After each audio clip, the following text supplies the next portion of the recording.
Direction Berlin, avant cela, avec Amaury Guibert, notre correspondant permanent sur place, pour parler de la vie politique en Allemagne. Alors vous le savez peut-être, mais dans ce pays, la vie politique précisément n'est pas réputée pour être très, trépidante, voilà, trépidante, et pleine de rebondissements. Mais ce qui s'est passé la semaine dernière, ça a bouleversé les habitudes. Ça concerne qui, à gauche, va affronter Angela Merkel aux prochaines élections. Bonjour Amaury. Alors, qu'est-ce qui s'est passé ?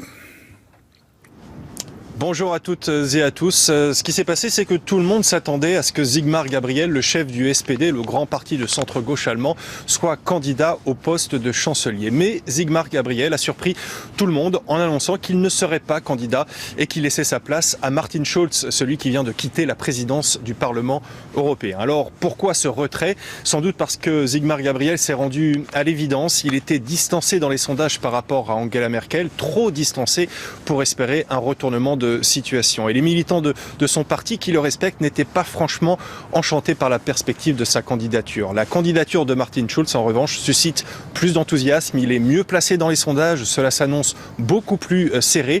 Mais qui est cet homme qui va tenter d'empêcher Angela Merkel d'enchaîner un 4e mandat de chancelière ? Regardez son portrait réalisé avec Brice Boussoir et Mathilde Schnee. C'est un vieux routier de la politique, mais ce n'est pas en Allemagne qu'il a fait l'essentiel de sa carrière. Martin Schulz vient à peine de quitter la présidence du Parlement européen et il se lance dans la conquête de la chancellerie. Battre Angela Merkel s'annonce difficile, mais il a déjà trouvé un angle d'attaque. Ce qu'il faut absolument faire, c'est regagner la confiance des gens. Il faut donner le sentiment aux citoyens qu'il est au centre de nos préoccupations et pas les milliards qu'il faut trouver pour sauver les banques. Le parcours de Martin Schulz est atypique. Il a quitté l'école à 10 ans, a rêvé d'être footballeur professionnel. Une blessure l'en empêchera, l'alcool a failli le faire sombrer, mais il s'en est sorti en travaillant dans une librairie, avant d'être élu maire puis député européen, un homme politique réputé pour son franc-parler.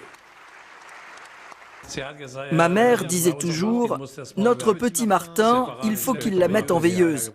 Avec l'âge, je me suis un peu calmé.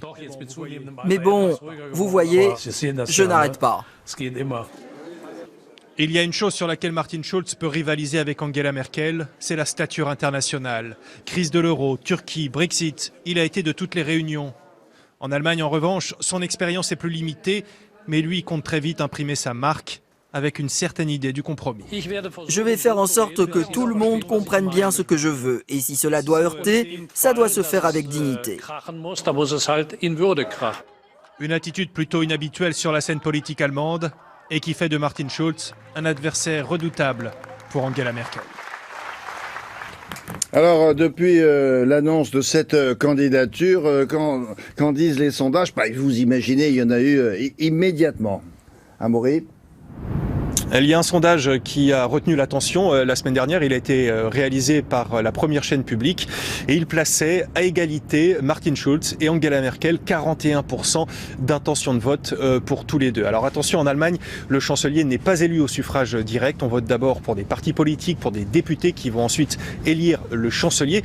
Mais justement, dans les intentions de vote par parti politique, on voit déjà un effet Schulz. Ainsi, le SPD a gagné 3 points dans un dernier baromètre à 24% d'intention de vote et cela faisait bien longtemps que ça n'était pas arrivé au parti de centre-gauche. La candidature de Martin Schulz rebat donc totalement les cartes. Cela annonce une nouvelle campagne beaucoup plus incertaine et cela faisait bien longtemps que ça n'était pas arrivé ici en Allemagne.